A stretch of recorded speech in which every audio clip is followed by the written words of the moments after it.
Mambo vipi? Mimi ni Raching the baddest ndimo mtumbaya baba lao. Tumekutana na mkongo wa filamu Bongo Movie hapa nchini Tanzania. Tukasema hatuwezi kupita tu bila kupiga naye story kujua amepotea kivipi. Anaitwa Makwaya na huyu kama unamfahamu bana amecheza filamu nyingi sana. Nadhani yeye atatuthibitisha hapa. Mambo vipi baba? Shwari inakuaje kaka? Uko poa? Niko poa. Mzima kabisa. Kama kawaida. Bwana naona kama uonekani kwenye filamu mzee. Sio kama sionekani, ni mambo tunaenda kwa wakati. Ndio. Ila kwa muda fulani nilisimama, ila kwa sasa hivi nipo huko mtandaoni. Nakimbiza kama kawaida.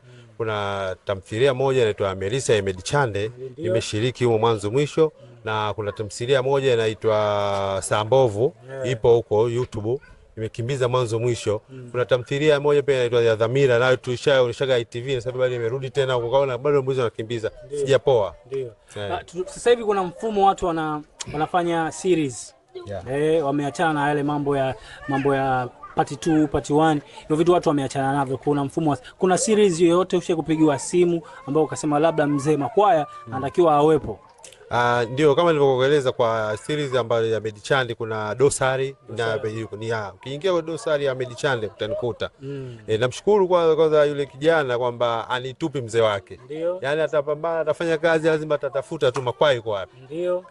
Unaizungumziaje sasa hivi kwenye biashara na hasa sanaa ya Bongo Movie au sanaa ya maigizo? Kwa kweli naizungumzia kwamba kusema kwamba kwa sasa hivi na tofauti na zamani na kipindi kile, sasa hivi inalipa sana mtandaoni kuliko kwamba inavyokuonyeshwa kwenye TV.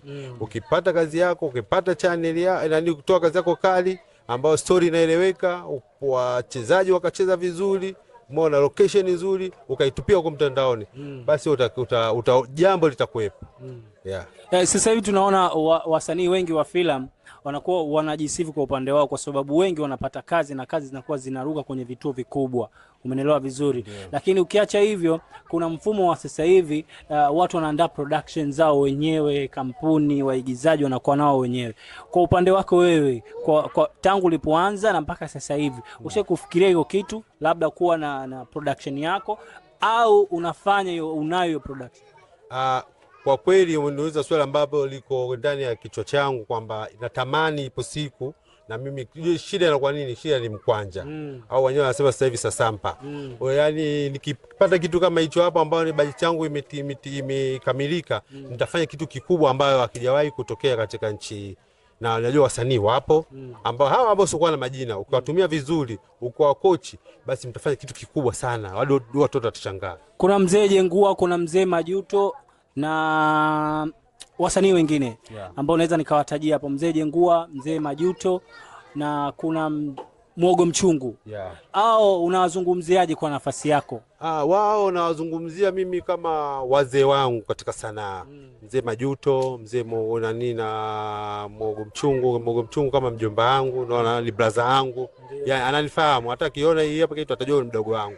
Na mheshimu kwa kazi zake, na pia hata kwa kina mzee Majuto ninamheshimu kama mzazi wangu katika sanaa, pia katika kiumri, na Mungu Mwenyezi Mungu amrehemu, amsamehe dhambi zake na mpunguzie adhabu ya kaburi. Hawa mimi nawapa, wanasema nawapa saluti. Ndio.